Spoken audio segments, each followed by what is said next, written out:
Hi everybody, I want to tell you a story about a story of my life that I've been going through.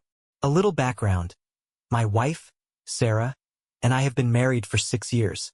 We met in college, had that whirlwind romance, and tied the knot as soon as we were financially stable. She's smart, funny, and has this way of making every room she walks into feel warmer. But she also has a history. Let's just say fidelity has never been her strong suit. We had a rough patch early on, but she swore she had changed. And I believed her. Or maybe I just wanted to. Then there's my older brother, Jake. He's the golden child of the family. You know the type, successful, charming, the guy everyone wants to be. But beneath that perfect surface, he's got a nasty streak. He's never liked me much, and honestly, the feeling is mutual. Which brings me to my birthday party. The night everything fell apart. So, my birthday party. It was supposed to be a chill night. Just close friends and family. Some drinks, some food. Nothing too crazy. Sarah went all out planning it, which I thought was sweet at the time. Now I realize she probably just wanted to throw me off the scent. The night started off great. People were laughing, drinking, and I was actually having a good time despite Jake being there. He was doing his usual thing. Acting like the life of the party, flashing that $1,000,000 smile. Sarah seemed a little off, though. Not in an obvious way, but just off. She was overly attentive to me, which might sound like a good thing, but it felt forced, like she was overcompensating for something. Then, at some point, I noticed they were both missing. Not for long, but long enough for my gut to tell me something was wrong. I brushed it off at first. It was my birthday. No way would she do something like that. Not again. But then I went to grab another drink, and that's when I saw it. Sarah's phone sitting on the kitchen counter. Screen lighting up with a text from Jake. I wasn't going to check it, I swear. But the preview popped up, and what I saw made my stomach drop. Meet me upstairs. 5 minutes. I stood there, frozen. My heart pounding so hard I could barely hear the party around me. I didn't want to believe it. I wanted to be wrong. But I wasn't. I don't remember making the decision to go upstairs. 1 second, I was staring at her phone, and the next, I was climbing the steps, my body moving on autopilot. My mind was racing, throwing out every possible explanation that wasn't what I already knew in my gut. Maybe it was nothing. Maybe they were just talking. Maybe the door to the guest bedroom was cracked open. Just enough. I pushed it open the rest of the way. And there they were. Sarah, my wife, her back against the dresser, Jake standing way too close, his hand resting on her waist. Their voices were hushed, but I caught the tail end of whatever she was saying. Not here. This is insane. And Jake, my own brother, grinning like this was some big joke. Relax, it's just a minute. He won't even notice. They froze when they saw me. 3 faces, 3 completely different emotions. Mine? I don't even know. Shock, rage, heartbreak, all fighting for space. Sarah's face went pale, her eyes wide with something between guilt and fear. And Jake? Jake had the nerve to smirk, like this was nothing. Nobody spoke at first. The room felt suffocating. Then Sarah opened her mouth, but I beat her to it. What the actual F** is this? She stepped toward me, hands up, as if she could physically push back the reality of what she had just been caught doing. It's not what it looks like. I let out a bitter laugh. Oh yeah? Then please enlighten me. What exactly does it look like? Jake. God. I wanted to hit him, just shrugged. It's not a big deal, man. We were just talking. I lost it. I don't even remember lunging at him. But suddenly my hands were on his shirt, shoving him backward. He stumbled, knocking over a lamp, and for a second, I thought he'd swing back. But he didn't. He just straightened up, fixed his shirt like nothing happened, and smirked again. You always were dramatic. Sarah grabbed my arm. Please, can we just talk? Alone?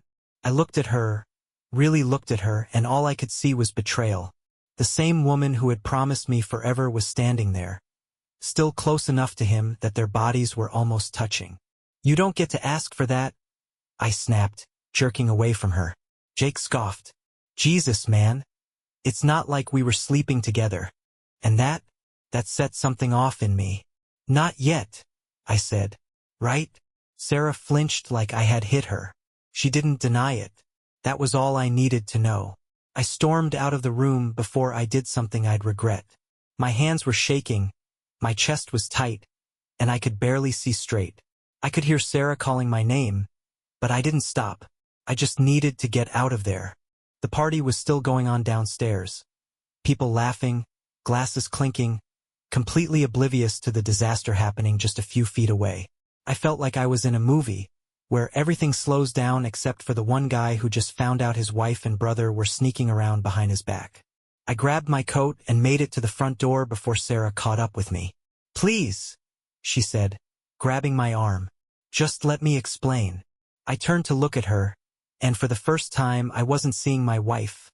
I was seeing a stranger. Someone who had lied to me, who had made a fool out of me in my own home, on my own damn birthday. Explain what, Sarah? I said, my voice low but sharp. That you were just talking? That you didn't mean for it to happen? She swallowed hard. I swear, it wasn't. Don't lie to me. I cut her off. Not now. Her eyes filled with tears. I was going to stop it. I never meant to hurt you. That stung more than anything. Because it meant she had thought about it. She had let it happen, even if just for a second, and she had been okay with it. Jake, of course, didn't even bother coming after us. Coward. I exhaled sharply and rubbed a hand over my face. I need space. Sarah's face crumpled. Where are you going? I don't know, I muttered. Just away from here. And with that, I walked out into the cold night, leaving behind the party, my brother, and the woman I wasn't sure I could ever look at the same way again. I had no idea where I was going. I just walked. The cold air bit at my skin, but I barely felt it.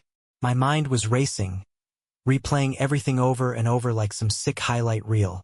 Sarah, my wife, with Jake, my brother. How the hell did I not see it? Were there signs? Little moments I brushed off as nothing? I ended up at a bar a few blocks away. It was one of those dimly lit places where nobody asks questions, which was exactly what I needed. I slid onto a bar stool and ordered a whiskey. Neat. The first sip burned. The second went down easier. I wasn't sure how long I sat there, just staring into my drink, before someone slid into the seat next to me. I looked up, and of all people it was Jake's wife, Emily.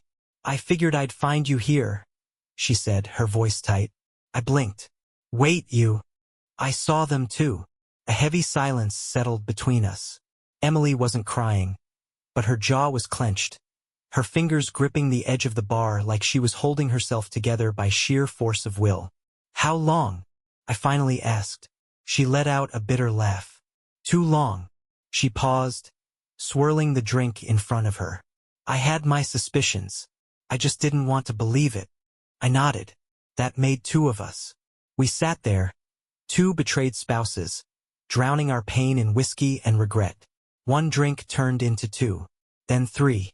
And then, at some point, Emily's hand brushed mine, and neither of us pulled away. Bad idea. Terrible idea.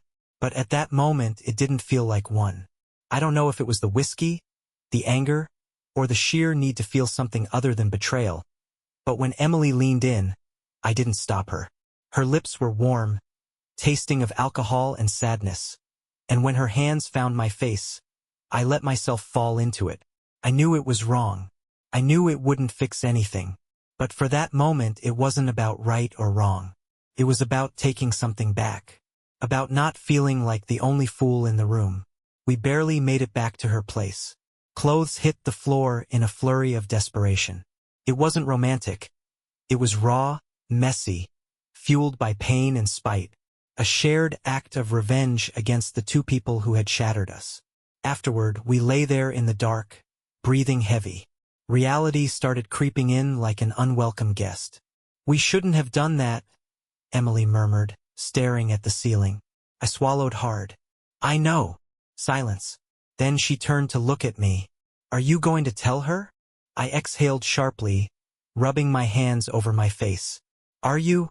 Emily didn't answer right away. No, she finally said.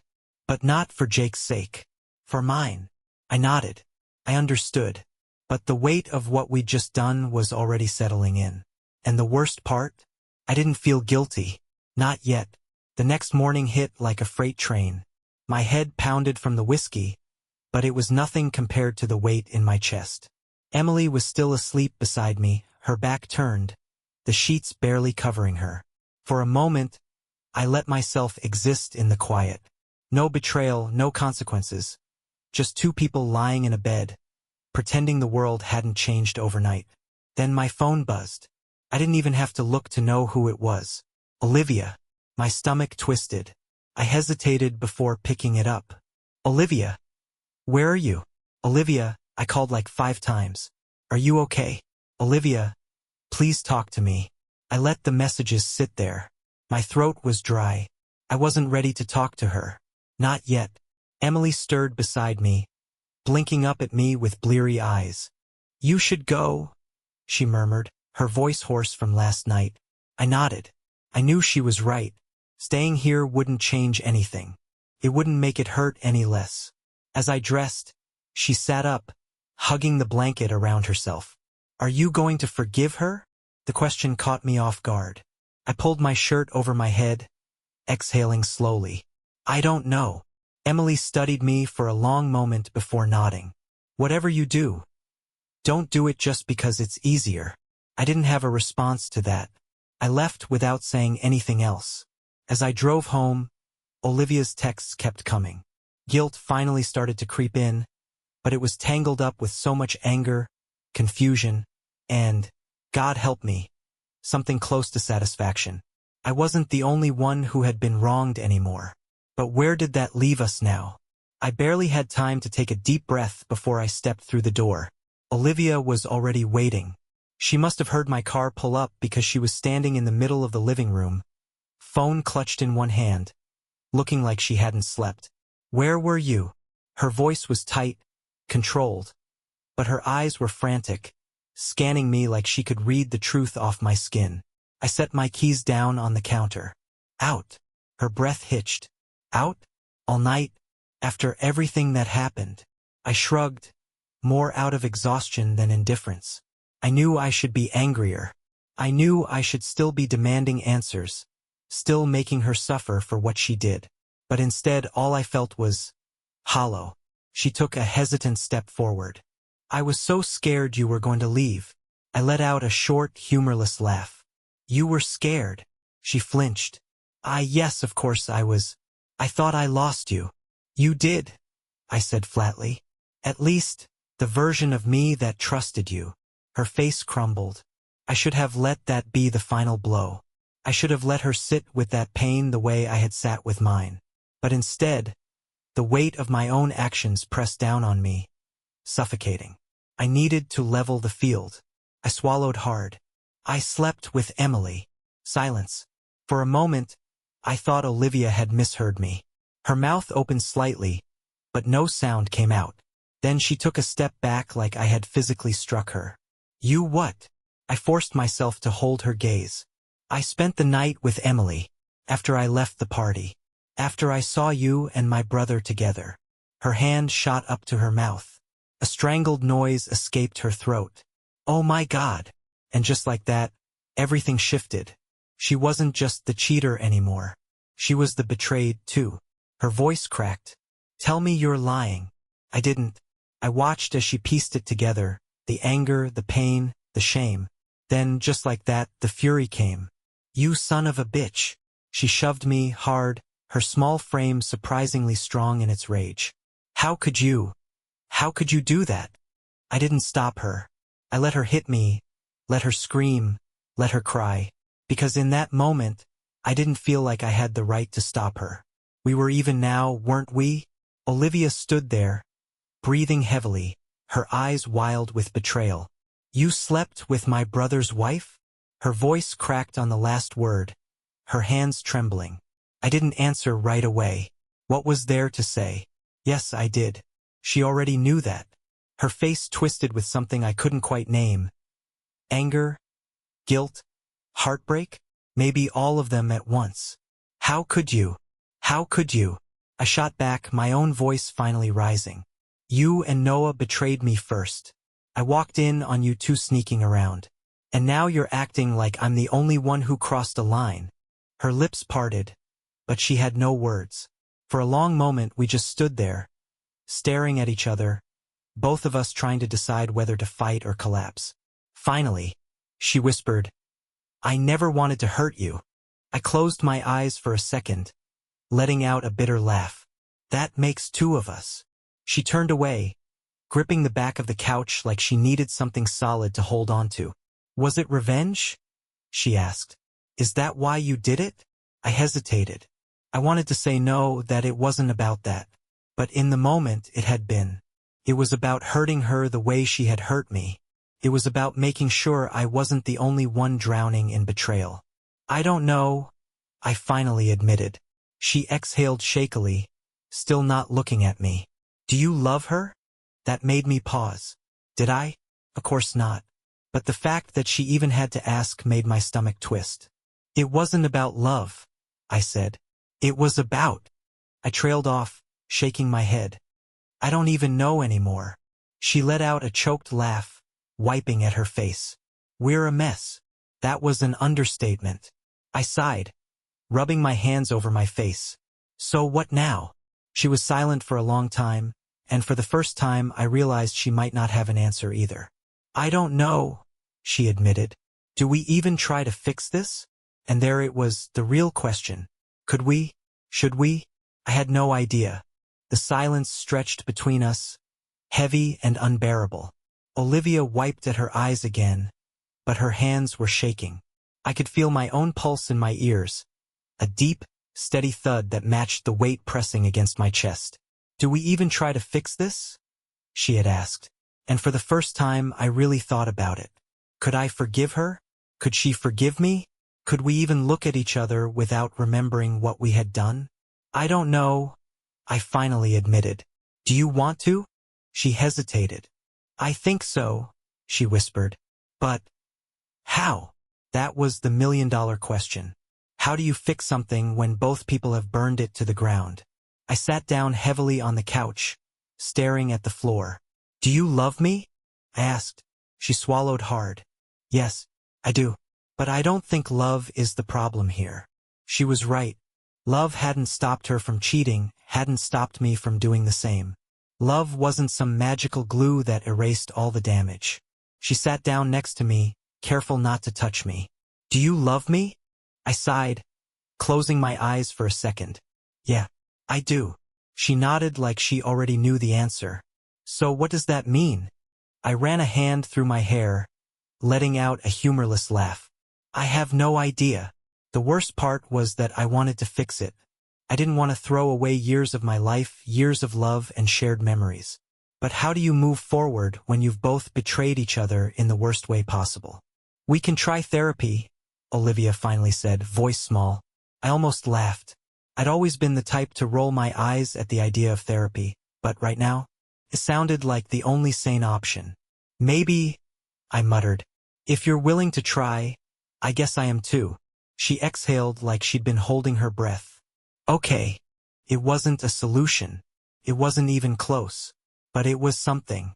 And right now, something was better than nothing. If I thought dealing with Olivia was hard, facing our families was like stepping into a war zone. It started with my brother, of course. After what had happened between me and his wife, I hadn't spoken to him. He hadn't reached out either. But I knew we'd have to talk eventually. Turns out, eventually came sooner than I expected. One night, I got a text from him. "We need to talk. Now." I stared at the screen for a long time before typing back. "Yeah, we do." We met at a bar neutral ground. I walked in, and he was already sitting at a booth, arms crossed, looking like he wanted to punch something.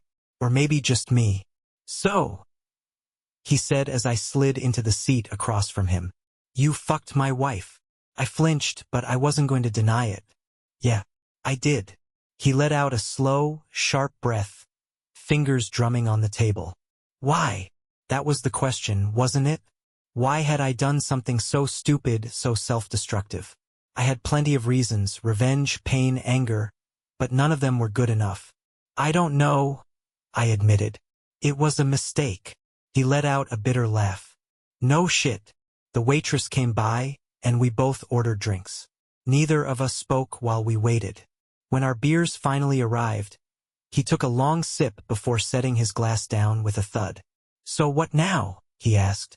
I shook my head. I don't know, man. I don't want to hate you, but I don't know if we can ever go back to how things were. He stared at his drink. Yeah, same. We sat there in silence for a while, just two brothers who had managed to break everything between them. Eventually, he sighed. She wants to work things out. That surprised me. Your wife? He nodded. Yeah, she says it was a mistake. That she still loves me. I didn't know what to say to that. After a long pause, I finally asked, do you still love her? He exhaled sharply. I think so, but I don't know if that's enough. I knew exactly what he meant. Neither of us had answers. But at least we were talking. That had to count for something. The hardest part wasn't facing my brother. It wasn't even confronting Olivia. It was the aftermath, the ripple effect of everything crashing down around us. After the conversation with my brother, I went home that night, and it was like the air in our apartment had changed. There was a heaviness to it, a suffocating silence that hadn't been there before. Olivia was sitting on the couch, her eyes red from crying.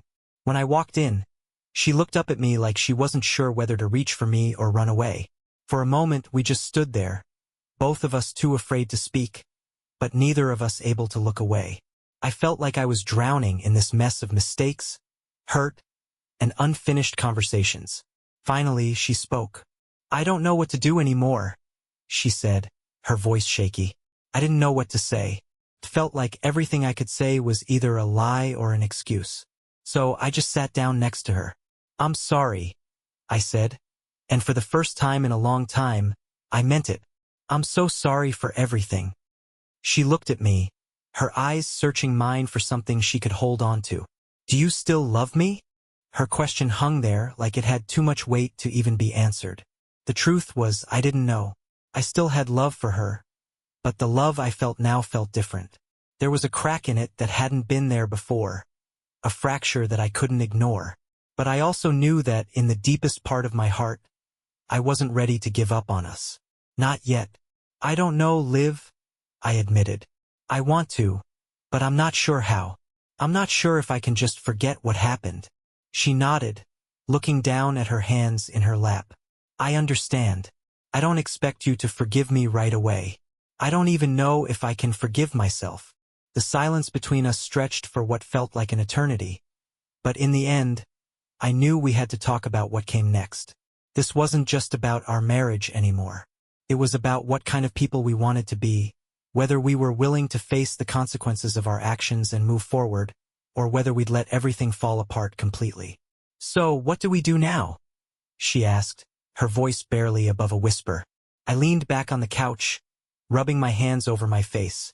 I didn't have answers, but I knew we had to figure it out together, if we still could.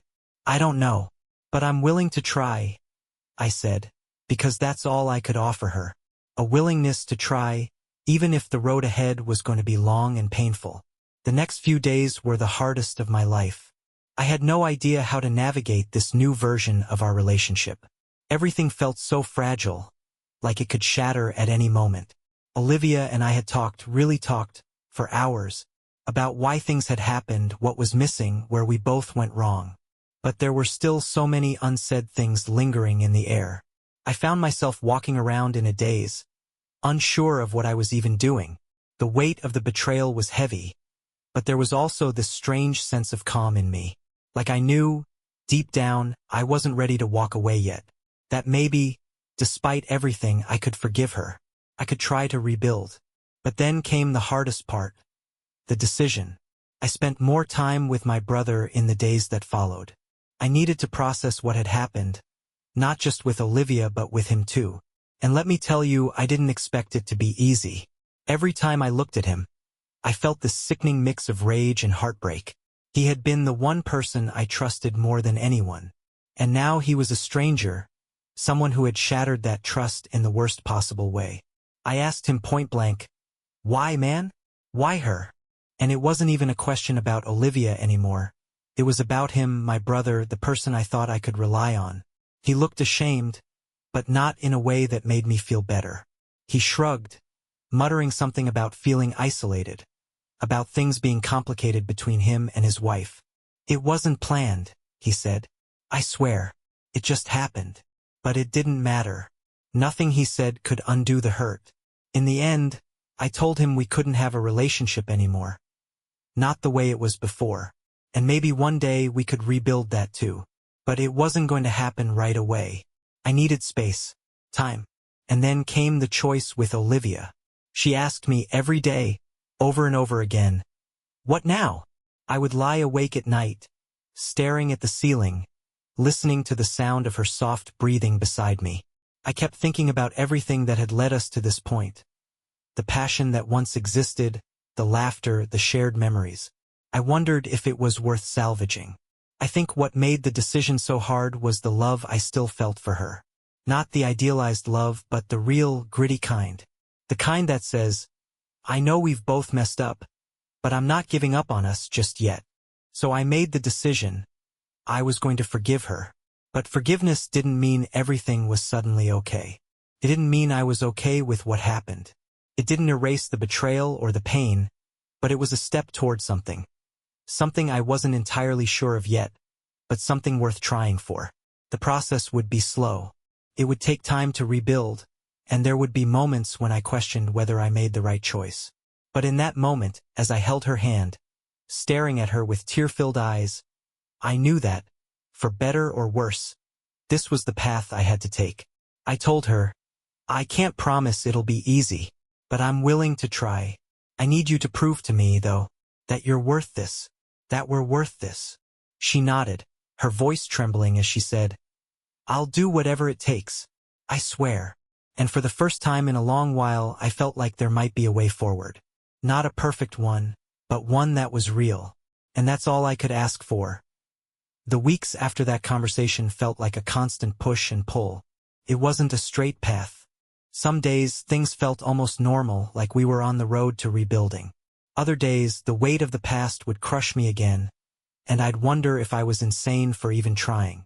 Olivia and I agreed to go to counseling. At first, I wasn't sure what I was expecting. I've heard people say that therapy can work miracles, and I was desperate to believe it.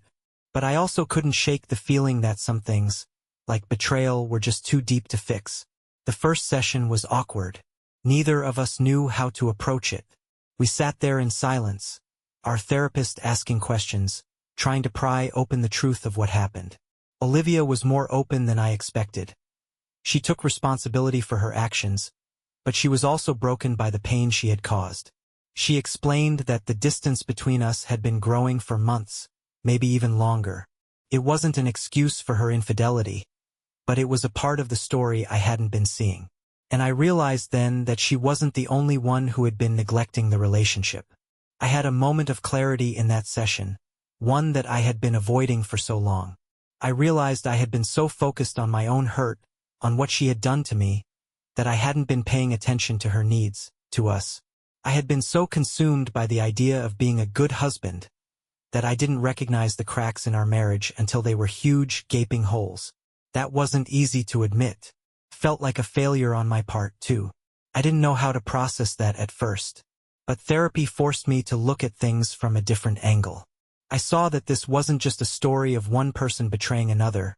It was a story of two people who had stopped communicating, who had stopped fighting for each other. It wasn't a quick fix, though.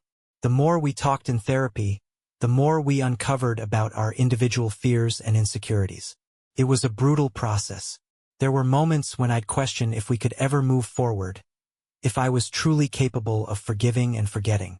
But there were also small victories, moments where we connected, even if just for a second. Small gestures like holding hands while we walked together or exchanging an unexpected smile told me that maybe, just maybe, we could find our way back to each other. But then there were the hard days. Days when I'd wake up with the gnawing feeling of betrayal still hanging over me. When I'd see Olivia and wonder if I could ever trust her the way I did before. There were nights when I couldn't sleep, staring at the ceiling, replaying everything in my head. And then, out of nowhere, my brother reached out. I didn't expect it, After everything, I thought I would never hear from him again. But one evening, I got a message. Can we talk? I thought about ignoring it. I didn't want to face him. Not now, not ever. But something deep inside me told me I had to. I agreed to meet him. We sat down at a cafe, and the conversation was just as awkward as I thought it would be. He apologized again and again, but the words didn't carry the weight they should have. What did it mean anymore? What was there to say when the damage had already been done? But then, something strange happened. As we talked, I realized that my anger toward him had started to fade. Not because I was okay with what he did, but because I was learning that forgiveness doesn't mean forgetting. It doesn't mean everything will be okay again, but it does mean freeing yourself from carrying the weight of the betrayal forever. So I told him, I don't think I can trust you the same way again, but I'll try to let go of this anger. For my own sake. He looked relieved. Maybe I had forgiven him in a way, though it didn't feel like a clean slate. It felt more like a wound that was starting to heal but would leave a scar. And I was okay with that. Scars are reminders, not just of pain, but of survival. As for Olivia and me, we were slowly rebuilding. I had moments where I doubted everything. But I also had moments where I saw the spark between us again, where I remembered why I fell in love with her in the first place. I had moments when I thought, maybe we can make this work. The road to reconciliation was messy. It wasn't linear. Some days it felt impossible. But other days, I felt a glimmer of hope. And in those moments, I held on to that hope, even when everything else seemed so uncertain. It's been months since that last conversation with my brother and the therapy sessions with Olivia. Things aren't perfect, we're still figuring it out. But I can honestly say I'm in a better place than I was when I first found out about the affair. The truth is, forgiveness is a long and winding road. It doesn't happen in one grand, cathartic moment. It's not about a single act of absolution. It's about choosing, every day, to move forward despite the weight of the past. For the first time in a while, I feel like I'm actually doing that. We've made changes, big and small. Olivia and I have learned how to communicate better, how to be more vulnerable, how to actually listen to each other instead of just hearing words. And I've been working on myself too. I've taken time to reflect on my own shortcomings, how I contributed to the distance between us. I'm not a perfect husband. I've made mistakes. And while that doesn't excuse her actions, I've realized I have my part to play in the breakdown of our marriage. The most surprising thing to me through all of this has been the realization that I didn't want to lose her. When the affair first came to light, I thought my world had shattered. But as time passed, I saw that this wasn't just the end of something. It was a painful, messy, but necessary process that forced both of us to confront the cracks in our relationship. If we wanted to move forward, we both had to be willing to work on it. That's where the real challenge lies, not in the act of betrayal itself, but in the decision to rebuild something worth saving. It's not always easy. Some days, I wake up and the memories of what happened come flooding back. I still feel angry at my brother sometimes. The thought of what they did together still hurts in ways I can't fully explain. But I also understand that holding on to that anger would only trap me. I had to choose whether to stay in that anger or choose something better. Olivia has shown me that she's willing to put in the work, too. We've both learned to set aside our pride and face the ugly truths of our relationship. And as painful as it has been, I can see her effort. It's not about sweeping things under the rug. It's about having the uncomfortable conversations, about letting our scars become part of our story without letting them define us. In the end, I learned a lot from this experience, about love, about forgiveness, about what it takes to really face the hardest parts of a relationship. I used to think that love meant perfection, that there should never be betrayal, that trust should never be broken. But what I've learned is that love, in its truest form, means showing up even when things fall apart. It's about being willing to face the messiness and still choose each other. My advice to anyone in a similar situation? It's not about whether you should forgive someone who's hurt you. It's about whether you want to. If you want to, if you believe that the relationship is worth saving, then take it one step at a time. Don't expect everything to be okay right away. It won't be. But if you're both willing to put in the work, If you can confront the hurt and the betrayal, then maybe, just maybe, you can find a way back to each other. In the end, that's what I'm choosing to believe, that there's always room for growth, for second chances, for healing.